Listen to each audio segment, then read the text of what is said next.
அனைவருக்கும் வணக்கம். நான் கடவுளை பற்றி தான் சொல்லிகிட்டு இருக்கிறேன். சரிங்களா? உலகத்தில் வந்து பாவம் ரொம்ப மோசமாக இருக்குது.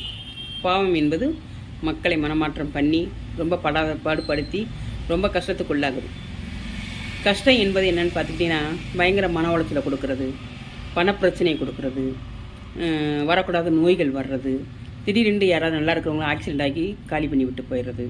இந்த மாதிரிலாம் வந்து பயங்கர குழப்பம். பாவம் மனிதன் ரொம்ப ரொம்ப பாவங்க. நம்ம மனிதனை பிறந்ததே மிக பாவங்க. முடியாத ஒரு கஷ்டங்கள், முடியாத கவலைகள். நான் ஒரு ஜிஹெச்சுக்குள்ளே நான் வாரம் போகிறது இப்போ பழக்கம். நான் போயிருக்கிறேன் ஜிஹெச்சுக்குள்ளே.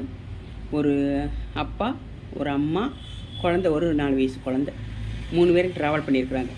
ஆக்சிடெண்ட் ஆகி இறந்துட்டாங்க. 3 பேருமே இறந்துட்டாங்க. அதெல்லாம் பார்த்திங்கன்னா, அந்த குடும்பம் கதறல் அதெல்லாம் பார்க்கும்போது ரொம்ப வேதனையாக இருக்குது. அந்த குடும்பமே இல்லை, ஒரு குடும்பமே இல்லை, அவ்வளோதான், முடிஞ்சு போச்சு. இது எதனாலனா பாவம் அதிகமாக இருக்கிறதுனால.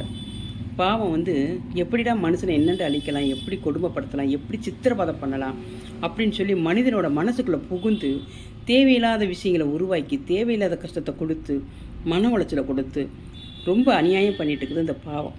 அதை நம்ம அடித்து விரட்டணும். சரிங்களா? பாவத்தை நம்மக்கிட்ட நெருங்க விடக்கூடாது. கடவுளை வணங்குங்க. சரிங்களா? நமக்குள்ளே இருக்கிற கடவுளை நினைங்க. நமக்குள்ளே இருக்கிற கடவுளை வேண்டுங்க. கடவுளே இதிலேருந்து எங்களை காப்பாற்று, நாங்கள் நல்ல வழியில் வாழ எங்களுக்கு ஒரு பாதை காட்டு. பணப்பிரச்சனை பயங்கர பிரச்சனையாக இருக்குது. பணம், பசி எல்லாமே மோசமாக இருக்குது, நரகாசமாக இருக்குது. சரிங்களா? அதனால் வந்து இதெல்லாம் மாறணும். ஜிஹெச்சுக்குள்ளெல்லாம் போயிட்டு வந்தால் ரொம்ப பயமாக இருக்குது. வாழ்க்கையே பயமாக இருக்குது. அடுத்த நிமிஷம் நமக்கு என்ன நடக்குமோ, அடுத்த நிமிஷம் என்ன நடக்குமோ, அப்படியான ஒரு சூழ்நிலை இருக்குது. அந்த மாதிரி மக்கள் உள்ளே அவதிப்படுறத பார்த்தீங்கன்னா ஐயோ அப்பா முடியல. அது கொஞ்சம் நேரம் போயிட்டு வந்து நம்மளுக்கு மனசே என்ன ஆகுதுன்னா ஒரு பேதையை போல் ஆயிடுது. ரொம்ப ஸ்டக் ஆகிடுது மனசு. என்னடா இதெல்லாம் இப்படி இருக்குது, மனுஷன் வாழ்க்கை ஒரு செகண்ட் சரிக்கிட்டால் என்ன ஆகுது. ஆனால் இதெல்லாம் புரியாமல் என்னென்னவோ பேசுகிறோம், எப்படியோ ஆடுறோம், டனுக்குலாம் ஆடுறோம். ஆனால் வாழ்க்கை சறுக்குச்சுன்னா ரொம்ப மோசமாக இருக்குங்க. அதனால் கொஞ்சம் கவனமாக வாழுங்க. கொஞ்சம் கடவுளை நினைங்க, கடவுள்கிட்ட வேண்டுங்க. எந்த ஒரு அசம்பாவிதம் நடக்காத அளவுக்கு கடவுளை எங்களை காப்பாற்று, எங்களுக்கு இருக்கிற பிரச்சனைகளை தீர்த்து கொடுன்னு சொல்லி உங்களுக்குள்ளே இருக்கிற கடவுளை வேண்டிக்கிட்டே இருங்க. ஓகேங்களா? எல்லாம் மாறட்டும், நம்மளாம் நல்ல நிலைமைக்கு வரணும். நன்றி, வணக்கம்.